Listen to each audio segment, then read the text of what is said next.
Hi, this is Leanne Lindsay, editor of Tinsel and Tine, and this is our best and worst movies of 2017 list. So I've broken them down into categories and then kept the movies in the date order of release in each category. So I'm starting with middle of the road. These are the ones that had great appeal for me, but not quite good enough to be in my best of list. First was Ghost in the Shell, directed by Rupert Sanders, starring Scarlett Johansson, and it's based on a popular anime movie. But this movie tanked. Paramount lost a lot of money due to the backlash of whitewashing by casting ScarJo as the cyborg instead of an Asian actress. I was kind of on the fence about this because the character's not real. She's mainly a machine. So I'm not sure if she had to be made to look Asian. She just was supposed to kind of look plain. But I do understand the issue, of course. Still, I remember really enjoying the storyline, the action, the world building. I'd seen the original anime, and I thought they made good choices as to what to keep and bring to life in a real movie version. Guardians of the Galaxy Volume 2, directed by James Gunn. Not as exceptional as Volume 1, I think we all agree, but, expectations were really high, so, how could it live up to it? That being said, Chris Pratt, the addition of Kurt Russell, Bradley Cooper, Zoe Saldana, Vin Diesel, and all the rest gave us another really fun ride. All Eyes on Me, director Benny Boom, the Tupac biopic. Oh, it got terrible reviews, but I really liked it. I liked the way they laid out his life story. I thought Demetrius Shipp was amazing as Tupac. I learned a lot about the time period in hip-hop. I mean, it's like something that you know about, but you don't really know the details. So it worked for me, but I guess I can understand people who were big Tupac fans having, more expectation. Kingman Golden Circle, directed by Matthew Vaughn. That's the British parody spy thriller. This was a sequel. And for a sequel, it was top-notch, a lot of fun. Elton John, amazing cameos. Battle of the Sexes. This was director Jonathan Drayton and Valerie Faris. That's the husband and wife team who also wrote Little Miss Sunshine. This one starred Emma Stone and Steve Carell playing Billie Jean King and Bobby Rigg at their big exhibition match in 1973. I, Tonya, director Greg Gillespie, starring Margot Robbie as the infamous figure skater Tonya Harding. I really love the mix of drama and mockumentary storytelling of this movie, and it's getting, of course, a lot of awards buzz, but I'm still not 100% convinced Margot Robbie was the right casting choice. Now we move on to underrated. These are movies I feel most people didn't even know came out this year. The first one, United Kingdom, directed by Amana Asante, who wrote a movie I really liked, wrote and directed, called Belle a couple years ago, which stars Gugu Mbatha Raw. But United Kingdom is about a real-life prince from Botswana in the 1940s who married a British white woman and then tries to bring her back to his village. Nobody likes that. Her family doesn't like it, but then it becomes very political, and everybody's against them being this mixed couple. It stars David Oyelowo and Rosamund Pike, and it's very good. Then Free Fire, directed by Ben Wheatley. This is an ensemble cast, but the leads were Brie Larson and Armie Hammer. And the whole thing takes place in this abandoned warehouse where a black market arms deal goes horribly wrong, and three different sides or factions just start shooting at each other. So for the entire movie, it's people limping and wincing and hopping and bleeding, insulting each other, making side deals. It's a really crazy black comedy that I thought would have gotten more attention, especially from a male audience, but it didn't do very well. The other two star older male protagonists and were pretty small movies. One was called Chuck by director Philippe Falardeau about the real-life Rocky Balboa, Chuck Wepner. And the other one was called The Hero, which was directed by Brett Haley, and it was pretty much a biopic for Sam Elliott. It's not his life story, but he plays an actor who is known for playing a cowboy. This category is what I missed and still want to see. These are the ones where I either missed the press screening, we didn't have a press screening, and I still haven't gotten around to streaming them yet. Split, of course, by M. Night Shyamalan, starring James McAvoy with dissociative disorder or 23 multiple personalities. Most people are saying that this is sort of Shyamalan's saving grace after having a run of pretty bad movies. It's gotten some pretty good reviews. I've actually seen it, sort of. After another screening, I don't remember what, but I walked into the theater showing Split, and it was probably like about an hour and 10 minutes in, and so I just watched it to the end. And then about 2 or 3 weeks ago, it was on HBO, and I caught it at about the same point, and so I just need to go back and watch it from the beginning to the end. But I did think it was pretty compelling, and now every time I go past the zoo, I think about the ending. The other movie is The Founder. I still want to see The Founder, directed by John Lee Hancock, who also directed The Blind Side. It's about the McDonald's franchise entrepreneur Ray Kroc, played by Michael Keaton, who stole the whole idea from these brothers who had the original concept. A Cure for Wellness, director Gore Verbinski, a psychological thriller. A young executive is sent to retrieve his company's CEO from an idyllic but mysterious wellness center that is anything but relaxing from what I hear. Paris Can Wait, director Eleanor Coppola, the wife of Francis Ford and mother of Sophia.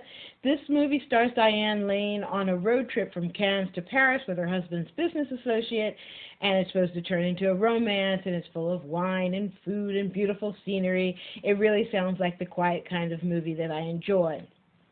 Detroit, on the other hand, by Catherine Bigelow, who of course directed The Hurt Locker and Zero Dark 30.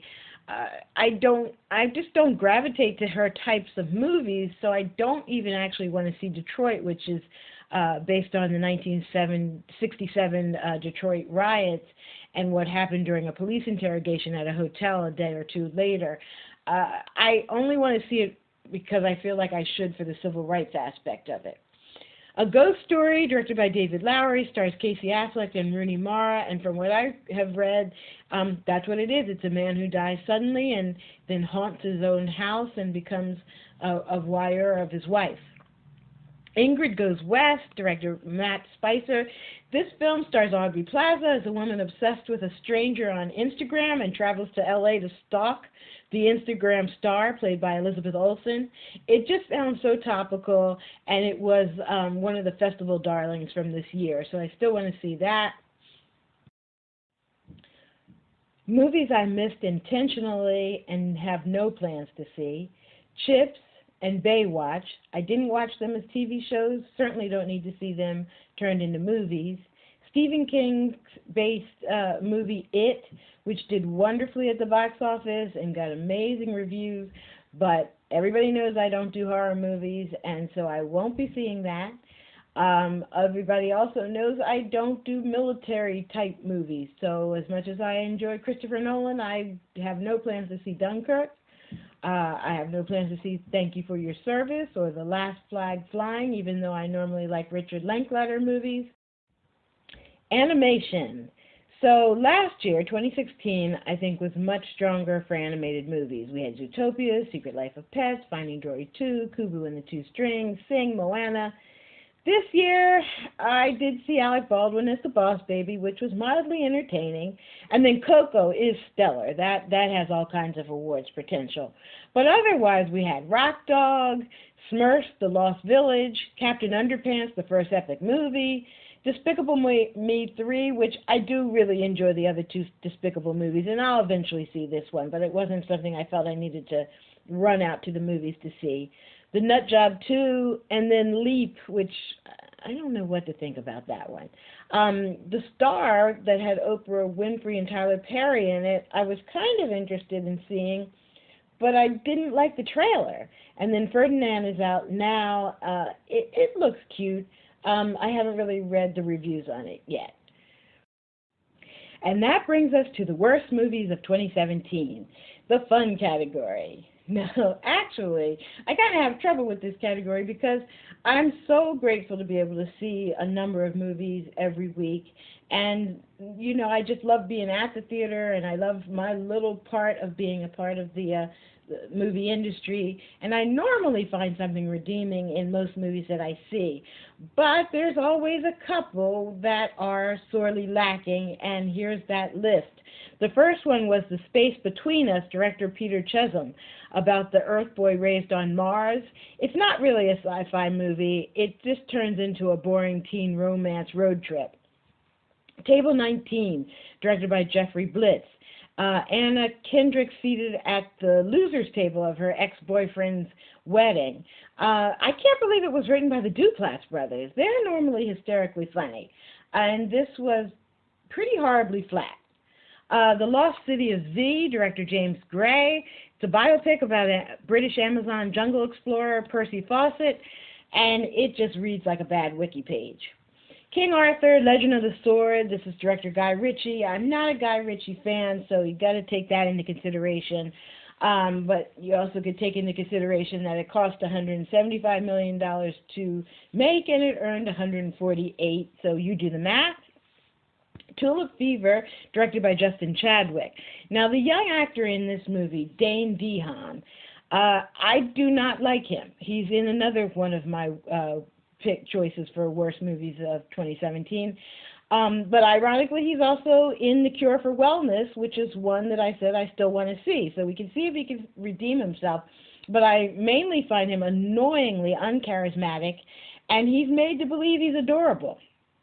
The Tulip Fever is set against the 17th century tulip wars in Amsterdam. And the screenplay is actually written by playwright Tom Stoppard, but I just don't feel it's good. It dissolves from a period piece into a bad Dutch soap opera with a really stupidly disappointing ending. And then Valerian, City of a Thousand Planets, directed by Luc Besson. I honestly would have a hard time telling you what the plot of this sci-fi adventure is, but it does have amazing and impressive visuals. However, it relies on its two leads to make you care about the movie, and one of those leads is Dane DeHaan. The other is Cara Delevingne. Together, they do not have any chemistry whatsoever, and even apart, they just don't have enough personality to helm a movie. Mother, directed by Darren Aronofsky, of course, starring Jennifer Lawrence and Javier Bardem. I don't know if this belongs in my worst of 2017 list, because even though it was a biblical allegory, which was really hard to digest, it is the movie that Darren Aronofsky set out to make. I mean, I think if you knew that that was what the movie was going to be about, you'd have to say he did it to the best of his ability. You know, like it's kind of amazing what he was able to do. It's just, you know, in him getting his vision, did he realize that it was going to be so off-putting to an audience? Did he not care? I'm not sure, but that's where we are with Mother. Blade Runner 2049, I know a lot of people would not like that this is in my worst movies category, directed by Denis Villeneuve, who I love his movie Arrival. But Ryan Gosling, yes, he's great. I love Ryan Gosling. And he is the man to fill Harrison Ford's shoes and go toe-to-toe with him. But the movie on a whole, for me, was a snooze fest. Wonderstruck by Todd Haynes. You know, this year we had Wonder Woman, Professor Marsden and the Wonder Women, Wonder Wheel, and Wonderstruck. And this is the only one that I really didn't like. The movie follows two deaf children trying to find their identity in New York City, but separated by different time periods. It's an interesting plot. It's not a good execution. It takes you the long way round to something not very wondrous at all. And now we are on our last category, which of course is the best movies of 2017. I narrowed them down to 15. The first one, Logan, directed by James Mangold. Of course, this was Hugh Jackman's swan song, playing the Wolverine, or so he says. This was just so much more than a superhero movie. It's it's just a good movie. It's full of pathos. The timing is perfect. The dialogue, it's a good script, and a wonderful send-off for any character. I just really enjoyed this movie. And then, of course, Get Out, Jordan Peele, his parody horror social commentary has, gotten praise all year, and it's well-deserved. The Shack, directed by Stuart Haselden. It's a Christian-themed movie based on a New York Times bestseller of the same name by William P. Young about a grieving father who revisits a shack where a horrible crime was committed against his family, but this time when he visits, he comes to experience the Trinity. God is a black woman, a Middle Eastern Jesus, an Asian Holy Spirit. I enjoyed this movie, and it's one of my most viewed posts for 2017, and on Pinterest, it's been viewed 13,708 times, and I forget how many times it's been repinned since I posted it in March. Beauty and the Beast, director Bill Condon. Dan Smith and Emma Watson have wonderful chemistry in this movie. I love the CGI. It's gorgeous, and it sort of makes you cry with nostalgia, although I kind of think the movie should have been made live action the first time. Colossal, directed by Nacho Vigalondo, starring Anne Hathaway and Jason Sudeikis. This is a mix of a monster movie, indie, a comedy. It's perfectly executed. I love this movie, and it could also be in that category of movies that were underrated or overlooked that people didn't even know about. I don't know why people are not celebrating this movie. If you see it, you will fall in love with it. It just is fun and crazy and well put together. Now, technically, it did the film festivals in 2016, but it opened in theaters April of 2017.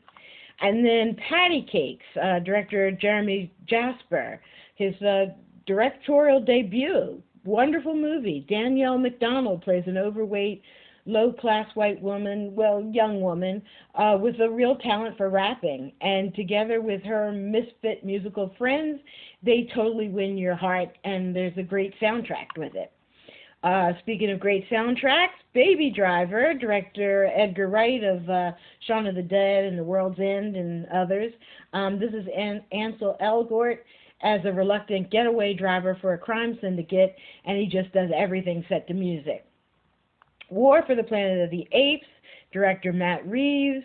This is a very moving and thoughtful ending to a stellar franchise. All three movies in this Planet of the Apes are just really watchable. You could watch them again and again, and that was, again, a nice send-off.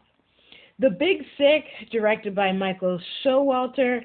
Pakistani-born comedian Kumail Nanjiani turned near tragedy into comic gold by telling the story of his courtship with his now wife, who, not a spoiler alert, survives the coma while they're sort of dating. The only thing I wonder is her real-life parents, are they as fantastically nutty as Ray Romano and Holly Hunter are in this movie? Girls Trip, directed by Malcolm D. Lee. Not only did this movie put comedian Tiffany Haddish firmly on the map, it was a great vehicle for our other actress favorites, Jada Pinkett Smith, Queen Latifah, Regina Hall. Plus, I like that it beat out the white version, Rough Night. I love it. I mean, sorry, Kate McKinnon, I love you too, and the other girls in that movie were great, but Girls Trip won. Brigsby Bear, directed by Dave McCary. I think we can all relate to the nostalgia we feel for our favorite, puppet hero-type movies, TV shows that we watched growing up. I still have a soft spot for one called The New Zoo Review. So that's in this movie. And then it's a movie about the love of making movies, which is always a winner. And then you put that together with the plot for Netflix Unbreakable Kimmy Schmidt, and you just roll it all together, and that's Kyle Mooney's Brigsby Bear, and it's adorable. and it will make you cry and laugh, and it's definitely worth seeing. One of the very few docs that I saw this year was Step by director Amanda Lipsett. And this was about the girls in high school. They're in a high school STEP team program, and they're growing up, in an underprivileged neighborhood in Baltimore, and they have these dreams of college and making a better life for themselves and their families. You do get to see the stepping, and it is about their competition, but it's not like Glee or Pitch Perfect for stepping. It's really more about each individual girl and their, dreams for their life. Professor Marston and the Wonder Woman. I really like this movie, directed by Angela Robinson. I was so sorry it didn't get very good reviews and not many people went to see it, but I think people were weirded out by knowing our iconic Wonder Woman was inspired by a polyamorous relationship. For me, that made me love Wonder Woman all the more. And then Lady Bird, Greta Gerwig. I've been a long time fan of hers, and I'm really just glad to see her movie getting such high praise. And then I think that my favorite movie for 2017 would have to be The Shape of Water, director Guillermo del Toro. I have a post up on Tinsel and Tine that I, think is really good. And this movie, it's a mix of genres. Yes, it has the monster movie element about the fish man and the mute cleaning woman falling in love, but it's an elegant fairy tale, and there's a lot of other things going on, and it's a social commentary on those that feel voiceless and marginalized, just taking their chance, and it just has a lot to say, and it's just visually beautiful. So I would say that's got to be my top pick for 2017. Thank you for listening and watching, and please continue to follow me in 2018.